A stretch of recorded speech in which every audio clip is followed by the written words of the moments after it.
귀한 찬양 감사드립니다. 함께 봉독한 말씀을 가지고 복음이란 무엇인가라는 제목으로 하나님의 은혜를 함께 나누겠습니다. 우리가 보통 우리가 읽고 또 예배 시간에 사용하는 성경은 개역 개정 번역인데요. 여러분, 제가 삽지에 나눠드린 내용은 새번역입니다. 오늘 말씀과 관련하여서 새번역 성경이 이해하는 좀 도움이 될 것 같아서 여러분에게 새번역 성경으로 또 삽지를 전달해 드렸습니다. 이해하시고 또 보셨으면 좋겠습니다. 우리가 교회에서 신앙생활하면서 많이 듣는 이야기 중에 하나가 복음이라는 단어입니다. 여러분, 이 복음이라는 단어에 대해서 많이 들으시고 또 말씀을 읽으시면서 찬양을 하시면서 고백하시리라 생각이 듭니다.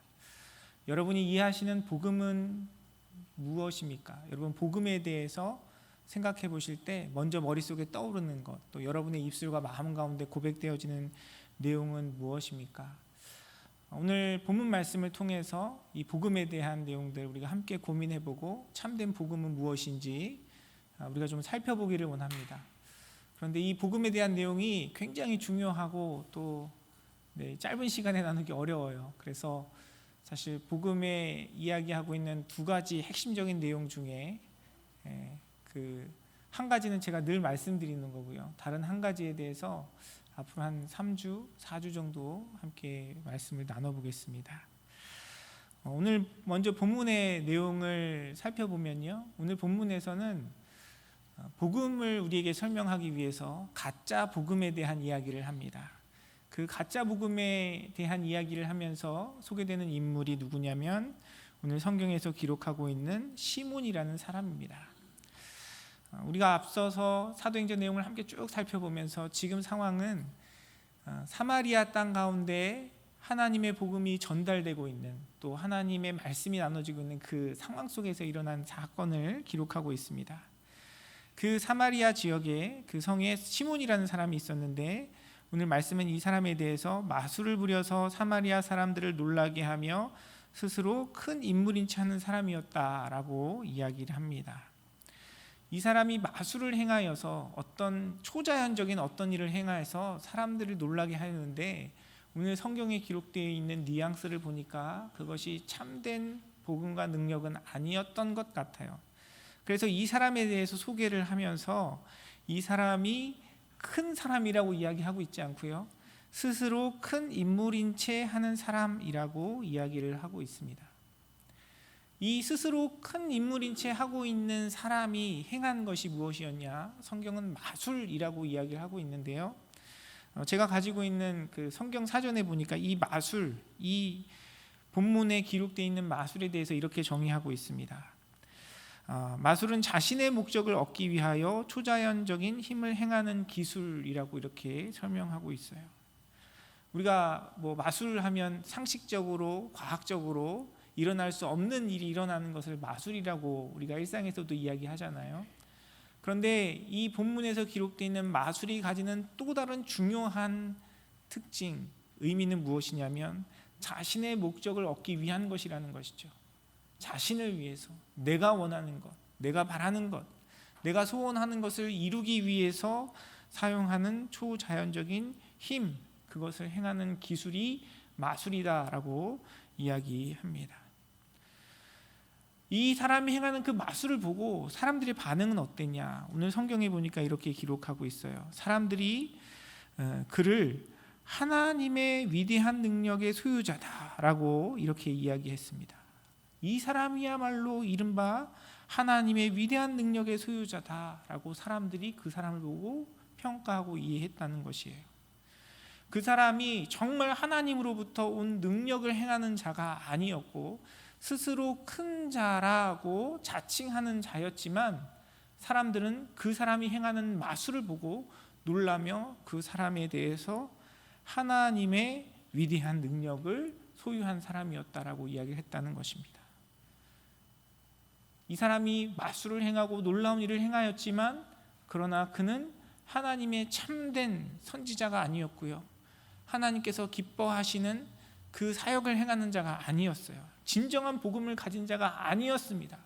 그럼에도 불구하고 사람들은 그가 행한 놀라운 마술을 보고 그가 하나님의 능력을, 하나님의 위대한 능력을 소유한 자라고 일컬었다라고 이야기를 하는 것이죠. 이러한 가짜 마술, 거짓된 마술을 나타내는 시몬을 보면서 우리가 깨달을 수 있는 것은 무엇입니까? 우리가 하나님의 이름으로 이야기한다고 해서, 하나님의 이름으로 포장한다고 해서 그것이 진정한 복음, 그것이 진짜 하나님으로부터 온 능력이 아닐 수 있다라는 것을 우리는 기억해야 합니다. 우리는 이 시대를 살아가면서 많은 것들을 경험하고 배우고 또 새롭게 깨닫고 살아갑니다. 그런데 그 상황 속에서 우리가 원하는 것, 우리가 바라고 기대하는 것은 무엇이냐면 그것이 가진 어떤 능력이나 증거를 바라요. 누군가 어떤 주장을 하는데 무엇에 대해서 이야기를 하면서 그것의 능력이 눈으로 나타나거나 우리의 그 상황 속에서 증거되지 않으면 아무도 신뢰하지 않죠. 그런데 반대로 이야기하자면 무엇인가 나타나고 증명된다고 해서, 그렇게 보인다고 해서 전부가 진짜는 아니라는 것입니다.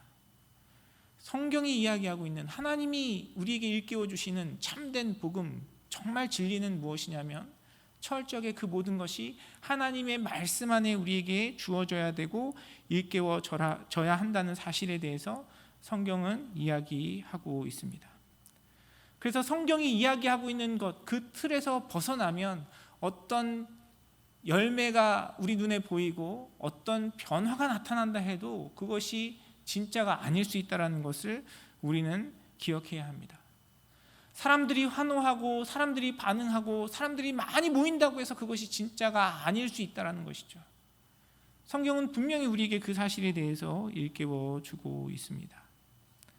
또한 우리가 그 하나님과의 관계 속에서 가짜 복음과 진짜 복음에 대해 분별할 때 우리에게 필요한 것은 무엇이냐면 그 하나님의 말씀으로부터 온 그 복음에 대하여 하나님의 것과 세상의 것이 섞이면 안 된다는 것이에요.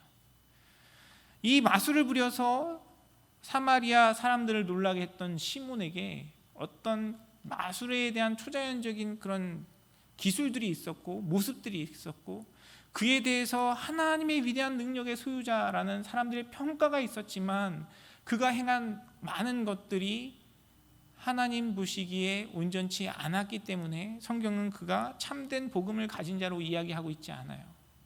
그에게 능력이 있고 사람들의 호칭이 있었지만 그의 행하는 그 일 가운데는 하나님이 기뻐하지 아니하시는, 하나님으로부터 오지 않은 것도 함께 섞여 있었다는 것이죠. 그래서 우리는 하나님의 말씀 앞에서 끊임없이 우리 자신을 돌아봐야 됩니다. 내가 이야기하고 내가 고백하고 내가 살아가고 우리가 함께 믿음의 삶을 이루어가는 것이 세상의 것과 또 육신의 것과 섞여서 혼돈 가운데 있지는 않는지 우리는 돌아봐야 됩니다. 하나님은 섞이는 것을 굉장히 싫어하십니다. 그래서 유대인들에게도 그들의 신앙을 지킬 것을 명령하시면서 하나님을 믿지 않는 자들과 함께 가정을 이루지 말라고 하셨고요. 뿐만 아니라 구약의 여러 율법들을 보면 어떤 작물을 짓는 것도 함께 혼합해서 짓지 말라고 말씀하세요. 그런 측면에서 보면 우리 시대를 살아갈 때 우리는 많은 것을 요구하잖아요. 이것도 저것도 우리에게 좋은 것이 있으면 다 함께 어우러져서 우리가 즐기고 싶고 누리고 싶어 합니다. 그것이 본질이 아니고 정말 어떤 가치의 분별이 아닌 것이라면 얼마든지 그렇게 선택할 수 있죠. 그러나 하나님의 복음 앞에, 하나님의 말씀 앞에 하나님의 이름으로 우리가 그 무엇인가를 섞기 시작하면 우리는 하나님께서 주시는 진정한 복음과 가치를 잃어버릴 수 있다는 것이죠. 여러분, 사람들이 어떤 기호와 자기의 마음의 중심이 중요시되는 시대니까 사람들은 이것저것을 많이 섞습니다. 그래서 예로부터 많은 사람들이 음식을 고를 때도 이것도 저것도 다 좋아하고 또 그것을 맛보고 싶어 하잖아요. 그래서 개발된 게 이게 짬짜면 아닙니까? 짜장면도 짬뽕도 함께 먹을 수 있는. 근데 하나님은 아마 그런 것을 별로 좋아하시지 않으시는 것 같아요. 우리가 어떤 치킨을 먹을 때도요, 요즘 양념 반 후라이드 반 선택할 수 있는데요, 물론 우리가 먹는 것에는 얼마든지 그런 선택과 기호가 가능합니다. 그런데 하나님의 복음 앞에 세상 반, 나의 생각 반, 이것은 하나님께 용납되지 않는 것입니다. 우리가 살아가고 있는 이 시대를 보면요, 하나님의 이름으로 많은 이야기들이 들립니다. 하나님의 뜻이라고 많은 사람들이 주장하고 하나님의 사역이라고 많은 사람들이 이름 붙여서 무엇인가를 행해요. 그러나 그 가운데 정말 하나님의 복음이 살아있는지 우리는 끊임없이 우리 스스로 물어보고 돌아봐야 하는 것입니다. 똑같은 행위를 할지라도, 내가 어제 똑같은 사역을 했다 할지라도 지금 이 시간 나의 마음과 중심에 하나님의 복음과 나의 생각이 섞여 있으면 그것을 통해 주님의 역사와 능력은 나타나지 않는 것입니다. 늘 말씀드리지만 우리가 살아가고 있는 이 시대의 풍조와 가치관이 있어요. 물질주의, 다원주의, 하나님께서 기뻐하지 아니하시는 이 세상의 지혜가 있습니다. 우리는 그것과 우리의 믿음이, 신앙이 섞이지 아니하도록 끊임없이 말씀 앞에 우리 자신을 돌아봐야 하는 것입니다. 우리가 주님께 기도하잖아요. 하나님, 우리 비즈니스, 하나님 내가 하는 이 일, 하나님 은혜 가운데 풍성케 하셔서 주님께 영광 올리게 해주십시오 라고 기도를 합니다. 그런데 우리의 그 믿음의 고백 가운데 우리의 깊은 내면의 욕망을 돌아봐야 돼요. 정말 그것이 하나님의 나라와 영광을 위해서 쓰임받고 싶어하는 우리의 마음일 수도 있고요, 때로는 하나님의 뜻과 나의 욕심을 적절히 섞어서 하나님 뜻 반, 하나님 영광 반, 나의 욕심과 나의 마음 반을 섞어서 주님 앞에 드리는 가짜 복음일 수 있다는 사실을 우리는 끊임없이 우리의 마음으로 생각하고 돌아봐야 하는 것입니다. 사랑하는 성도 여러분, 그 주님 앞에 주님께서 기뻐 받으시는 온전한 말씀, 주님께서 우리에게 인정하시는 그 진정한 복음 앞에 서는 저와 여러분의 삶이 되기를 간절히 소원합니다. 또한 그 하나님의 진리의 복음과 말씀 앞에서 우리는 끊임없이 우리 자신을 돌아봐야 됩니다. 여러분, 내가 어제 하나님의 은혜로 그 복음으로 성령의 역사로 하나님께서 기뻐하시는 그 일을 이루었다고 해서 지금 이 순간 나의 마음이 주님께서 인정하시는 순수한 복음이라고 주장할 수 없어요. 초대교회의 바울의 서신서들을 보면요, 끊임없이 바울은 경고합니다. 너희들이 은혜로 시작하였다가, 복음으로 시작하였다가 율법으로 하나님께서 허락하신 그 축복과 은혜를 변질시켰다는 것에 대해서 끊임없이 바울은 경고하고요, 우리가 그렇게 연약한 존재라는 사실에 대해서 지적하고 있습니다. 내가 어제, 내가 작년에, 내가 처음 주님 만날 때 하나님의 말씀과 복음으로 주님께서 나의 심령과 마음을 변화시켜 주시고 새롭게 하셨는데, 그 하나님과의 관계 속에서 말씀 안에 끊임없이 내 삶이 드려지고 주님과 교제하지 않으면요, 우리의 마음은 금방 세상적인 생각으로 가득 차고요, 하나님의 복음과 이 세상의 가치가 혼합되어서 하나님께서 기뻐하시고 인정하시는 그 복음으로 살아갈 수 없는 연약한 모습 가운데 넘어질 수 있다는 사실을 우리는 끊임없이 돌아봐야 하는 것입니다. 사랑하는 성도 여러분, 저와 여러분의 삶 속에 우리 믿음의 공동체 가운데 하나님께서 기뻐하시는 참된 복음, 주님께서 우리에게 허락하시는 진정한 구원과 말씀의 은혜가 넘쳐나기를 간절히 소원합니다. 그 일을 위해서 우리는요, 교만하지 아니하고 끊임없이 우리의 마음을 돌아보고 우리의 생각을 점검하고 하나님 말씀 앞에 우리가 겸손한 마음으로, 두렵고 떨림으로 주님의 지혜와 은혜와 능력을 구해야 하는 것입니다. 그렇다면 그 복음, 성경에서 이야기하고 있는 그 진정한 복음이란 무엇인가? 오늘 말씀이 이야기하고 있는 두 가지 내용에 대해서 우리가 좀 살펴보기를 원합니다. 먼저 그 내용을 살펴보기 전에 복음이라는 단어의 뜻에 대해서 여러분과 좀 나누기를 원합니다. 복음, 한자어로 우리가 이야기하는 복, 그리고 음은 소리죠. 복된 소식, 복된 소리가 복음의 뜻입니다. 원어로도요, 이 복음은 기쁜 소식을 이야기합니다. 특별히 그 성경에 기록되어졌던, 여러분 많이 들으셔서 아실 거예요, 그 우리가 이야기하는 가스펠, 그 복음이라는 내용은요, 승리의 소식을 전파하는 그 내용을 담고 있습니다. 전쟁터 가운데 수많은 전투와 싸움 가운데 그 전투로 인해서 자신의 목숨과 나라의 안녕이 빼앗길 수 있는 상황 속에서 사람들에게 기쁜 소식은 무엇이겠습니까? 그 전투에서 이겼다, 더 이상 우리에게 전쟁은 없다, 우리에게 평화가 찾아왔다, 그것이 그들에게 기쁜 소식이겠죠.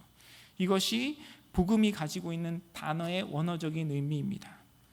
이 복음이라는 단어가 가지는 그 원어적인 의미에서 성경이 이야기하고 있는 영적인 의미는 무엇입니까?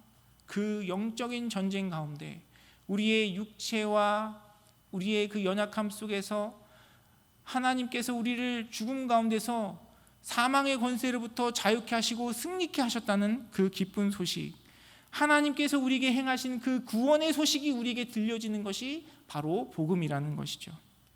시편 96편 2절에 보면 이렇게 말씀을 기록하고 있습니다. 여호와께 노래하여 그의 이름을 송축하며 그의 구원을 날마다 전파할지어다 라고 이야기를 합니다. 하나님께서 우리에게 행하신 그 구원을 전파하는 것, 그것이 바로 복음이 가지는 의미입니다. 그래서 복음은요, 내가 무엇인가를 행하고 하는 것이 아니라 하나님께서 행하신 그 일을 선포하고 기억하는 것이 복음이에요. 하나님이 어떤 분이신지, 하나님이 우리를 얼마나 사랑하시는지, 하나님께서 우리를 사랑하셔서 우리의 인생 가운데 어떤 일을 행하셨는지를 기억하고 선포하고 나누는 것이 바로 복음인 것입니다. 사랑하는 성도 여러분, 저와 여러분의 삶 속에 이러한 주님의 복음이 온전히 들려지기를 간절히 소원합니다.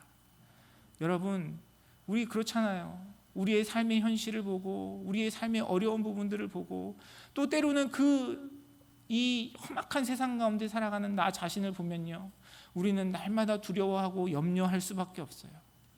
여러분, 이 세상이 공의롭지 않잖아요. 이 세상이 공평하지 않잖아요. 이 세상이 합리적이고 이 세상이 정말 선하지 않잖아요. 이 악한 세대 가운데 이 세상을 살아가는 것 결코 쉬운 일이 아닙니다. 이 세상이 그렇게 악하고 온전하지 못할 뿐만 아니고요, 그 악한 세상을 살아가는 나 자신의 모습을 돌아봐도 우리는 그 세상 속에서 피해당하지 않고 잘 살아갈 수 있는 능력과 힘이 우리에게 없다는 것을 고백할 수밖에 없어요. 복음은 나에게 집중하는 것이 아니라, 이 세상에 집중하는 것이 아니라, 그 천지만물을 지으시고 그 악한 세상 속에서도 나를 사랑하시고 내 삶 속에 능력과 역사하심을 행하시는 하나님께 집중하는 것입니다.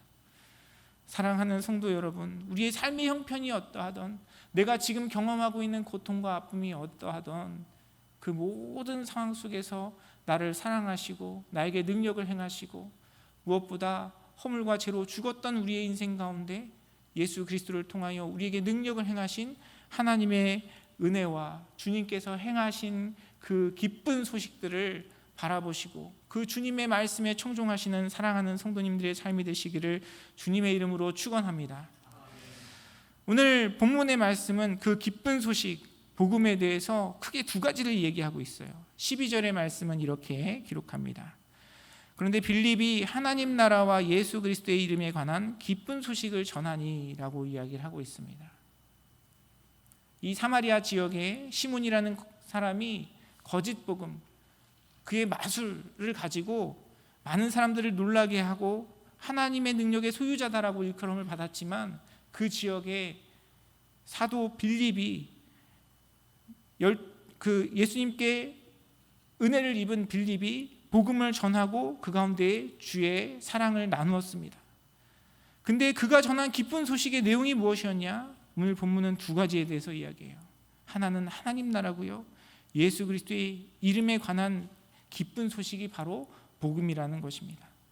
복음은 다른 것이 아니에요. 시몬이 행했던 어떤 기적적인 초자연적인 마술이 아니고요, 자기의 목적을 이루고자 하나님께 간구하고 소원했던 어떤 소원들이 이루어지는 것이 복음이 아니고요, 우리에게는 하나님의 나라와 예수 그리스도의 이름이 바로 기쁜 소식이고 복음인 것입니다.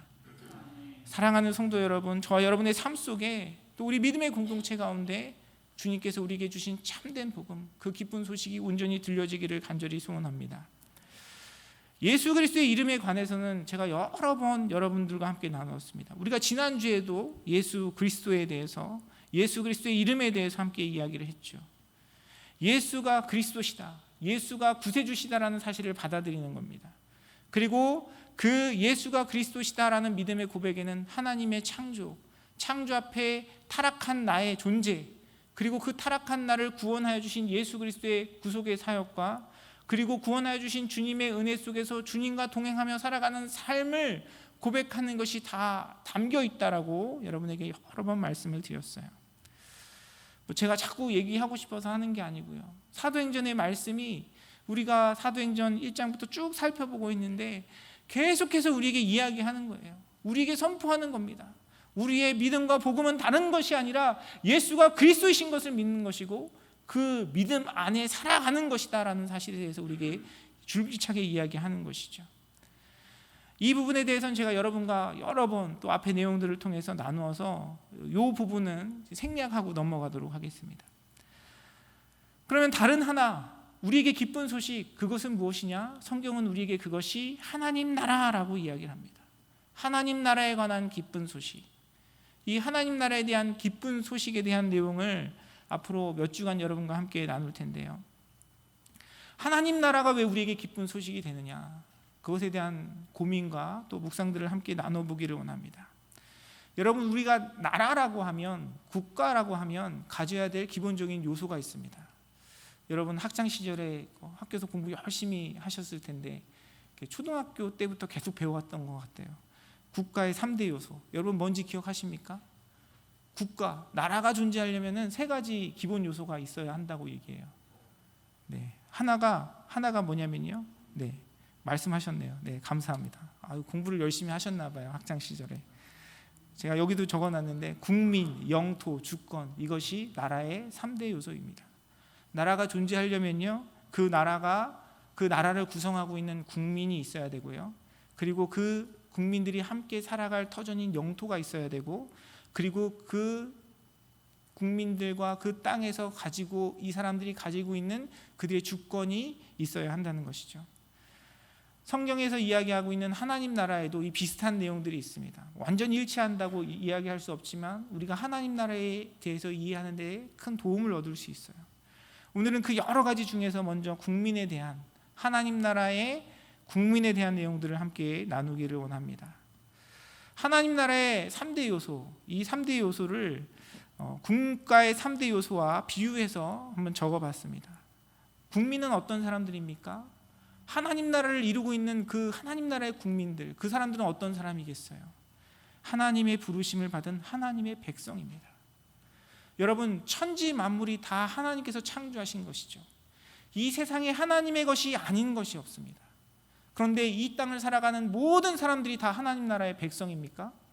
여러분 어떻게 생각하세요? 이 땅을 살아가는 모든 사람들이 다 하나님 나라의 백성은 아니에요. 하나님께서 그들을 창조하셨고 하나님이 그들의 주인 되시지만 하나님께서 그들 모두를 하나님 나라의 백성으로 부르시지는 않았습니다. 이 하나님 나라의 백성이 되는 그 부르심을 받은 사람들이 가지고 있는 큰 2가지 특징이 있어요. 첫 번째는 무엇이냐면 그 하나님의 부르심을 받은 백성들은요, 하나님께 말 그대로 부르심을 받았다는 것입니다. 하나님은 하나님의 영광을 나타내는 존재로 하나님 나라의 백성들을 택하시고 그들을 불러주셨어요. 에베소서 1장 4절에 보면 이렇게 기록합니다. 곧 창세전에 그리스도 안에서 우리를 택하사 우리로 사랑 안에서 그 앞에 거룩하고 흠이 없게 하시려고 하신 것이 하나님의 뜻이라고 말씀은 이야기합니다. 또 로마서 8장 30절에도 이렇게 기록해요. 또 미리 정하신 그들을 또한 부르시고 부르신 그들을 또한 의롭다 하시고 의롭다 하신 그들을 또한 영화롭게 하셨느니라 라고 말씀은 이야기하고 있습니다. 사랑하는 성도 여러분, 우리가 어떻게 이 자리에 앉아 있습니까? 우리가 어떻게 하나님께 예배하고 하나님 나라 백성이라고 우리가 믿음으로 고백하며 살아갈 수 있습니까? 가장 기본은요, 가장 근본은 하나님께서 저와 여러분을 택하시고 불러주셨다는 것입니다.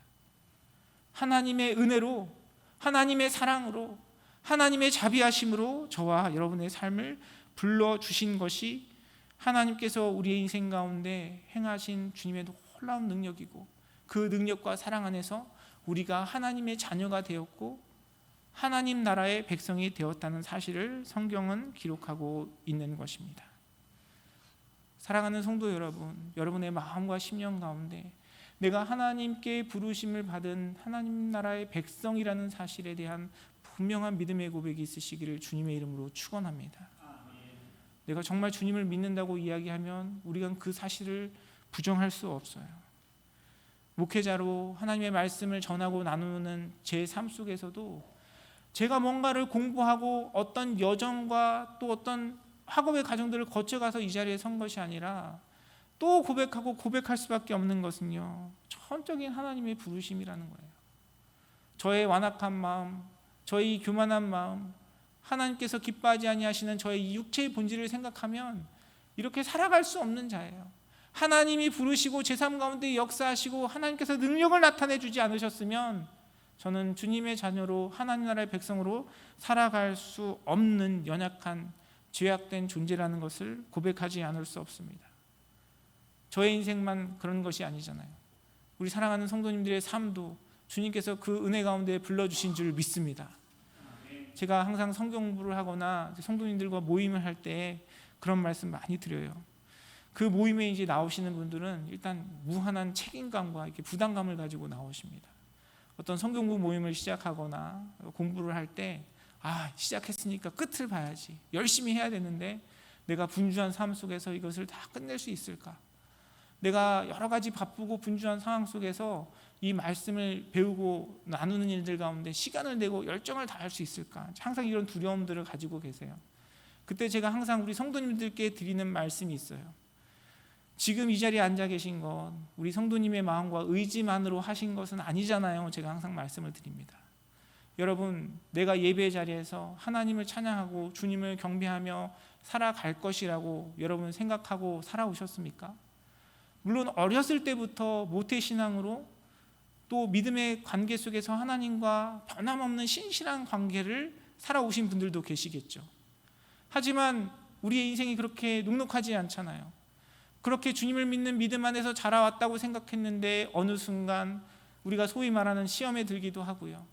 하나님을 의지하느니 나를 믿고 내 삶 속에서 나의 열심과 나의 노력으로 무엇인가를 이루어 보겠다라고 교만하며 살아왔던 우리의 인생이 아닙니까? 그런데 하나님께서 특별하게 우리의 인생 가운데 나의 마음과 심령 가운데 찾아와 주셔서 나를 만나 주시고 나를 이끌어 주시고 나를 택하여 주신 그 택하심 속에서 일하여 주시니까 우리가 예배할 수 있는 이 자리에 설 수 있는 것이 아니었습니까? 사랑하는 성도 여러분, 저와 여러분의 인생 가운데 그 놀라운 일들을 행하셨던 그 주님의 열심과 주님의 일하심을 바라보는 저와 여러분의 삶이 되기를 간절히 소원합니다. 우리가 요즘 새벽 예배 때 요한복음의 말씀을 쭉 함께 나누고 있어요. 예수님의 사역이 그러했습니다. 예수님께서 찾아가 주셨어요. 가나의 혼인잔치에 찾아가 주셨고요. 그리고 예수님을 따르는 그 많은 사람들 앞에 예수님께서는 그들의 필요와 그들의 마음과 그들의 모든 것을 아시고 그들에게 말씀하여 주셨고 그들에게 깨우쳐 주셨습니다. 예수님께서는 사마리아 우물가에 앉은 물을 기르러 온 그 여인에게 찾아가 주셨고요. 38년 된 병자가 베데스다 목가에서 사람들을 원망하며 있을 때 그 자리에 찾아가 주셨어요. 주의 복음은 우리 모든 자들을 구원하시기 원하시는 하나님의 마음인 동시에 우리 한 사람 한 사람을 부르시는 하나님의 부르심이고요. 그 부르심의 은혜 가운데 우리가 주님 앞에 서게 된 것입니다. 어떤 분들은 그렇게 이야기할 수 있어요. 성경을 나만 보는 거 아니잖아요. 목사님이 나한테만 설교하시는 거 아니잖아요. 우리 모두에게 들려지는 하나님 말씀 아닙니까? 라고 이야기할 수 있습니다. 그러나 우리 인생 가운데 찾아와 주시고 우리를 만나 주시는 그 하나님의 은혜와 음성을 듣는 일은요, 모든 사람들에게 들리고 모든 사람들에게 선포된 그 말씀이 나의 심령과 마음 가운데 하나님께서 베푸시는 역사와 능력으로 경험되어질 때 그 믿음의 자리에 설 수 있게 되는 것입니다. 여러분, 이 세상을 살아가는 사람들의 어떤 성향과 삶의 모습들이 비슷비슷해요. 하지만 우리가 반대로 생각해 보면요, 이 세상을 살아가는 그 어떤 사람도 똑같이 생긴 사람이 하나도 없습니다. 심지어 쌍둥이도요, 그 자라면서 그들이 가지는 기질과 성향과 모습도 조금씩 바뀌어요. 똑같은 부모님 밑에서 똑같은 음식 먹고 똑같은 삶을 이뤄가고 있음에도 불구하고 그들에게 나타나는 모습과 기질들이 다릅니다. 그들의 지문이 다르고요, 그들의 홍채가 달라요. 여러분, 이 하나님의 놀라운 창조의 섭리 안에서 우리는 한 사람 한 사람을 불러주신 주님의 부르심을 부정할 수 없는 것입니다. 사랑하는 성도 여러분, 하나님 나라 백성으로 나를 불러주신 주님의 그 은혜와 사랑, 나의 인생 가운데 행하신 주님의 그 놀라운 역사하심과 능력을 깨닫고 하나님의 사랑 앞에 믿음으로 반응하시는 여러분의 삶이 되시기를 주님의 이름으로 축원합니다. 또한 성경이 우리의 삶 가운데 그 하나님 나라 백성으로서의 우리의 자격에 대해서 이야기하면서 하나님께서 행하신 그 택하심과 놀라운 능력과 함께 그 하나님의 부르심에 대한 우리의 믿음의 반응에 대해서도 이야기하고 있어요. 요한복음 1장 12절의 말씀은 우리에게 이렇게 이야기합니다. 영접하는 자 곧 그 이름을 믿는 자들에게는 하나님의 자녀가 되는 권세를 주셨으니 라고 이야기를 합니다. 하나님의 자녀가 되는 것, 하나님 나라 백성이 되는 것은 천적인 하나님의 은혜입니다. 우리의 공로라고 이야기하기에는 하나님께서 우리 인생을 위하여 너무나 놀라운 일들을 행하셨고요, 무엇보다 우리를 주의 자녀 삼으시고 하나님 나라 백성으로 삼으시기 위하여 예수 그리스도를 십자가에 못 박으셨습니다. 그러나 성경은 동시에 그 하나님의 사랑과 은혜에 대한 나의 반응, 나의 믿음의 결단을 요구해요. 그래서 하나님의 그 은혜와 사랑 앞에 그분을 영접하는 자는 믿음으로 하나님의 자녀가 되는 권세를 얻는다라고 이야기를 하고 있습니다. 우리의 인생 가운데 끊임없이 말씀하시고 설득하시고 우리로 하여금 하나님의 나라의 백성으로 우리를 불러주시는 그 하나님의 은혜 앞에 나의 믿음의 결단과 또 나의 순종의 고백이 주님께 드려지지 않으면 우리는 하나님 나라 백성으로 하나님 베푸시는 온전한 축복을 누릴 수 없다는 사실에 대해서 성경은 이야기합니다. 여러분, 성경에 주님께서 만나주신 많은 사람들이 있습니다. 앞서 말씀드린 사마리아 여인이나 38년 된 병자는 예수님을 만남을 통해서 그들이 구원을 얻었어요. 그러나 예수님이 만나주시고 가르쳐주시고 말씀하셨음에도 불구하고 그들이 믿음으로 반응하지 아니하였기 때문에 주님의 은혜와 능력을 경험하지 못한 많은 사람들도 있습니다. 여러분, 예수님이 만나셨던 그 부자 청년의 이야기를 아실 거예요. 예수님께서 그의 교만함을 아시고 그가 자기 스스로 자기의 의를 쌓아감을 아시고 그에게 말씀하셨어요. 율법이 가르치는 것을 지켜라.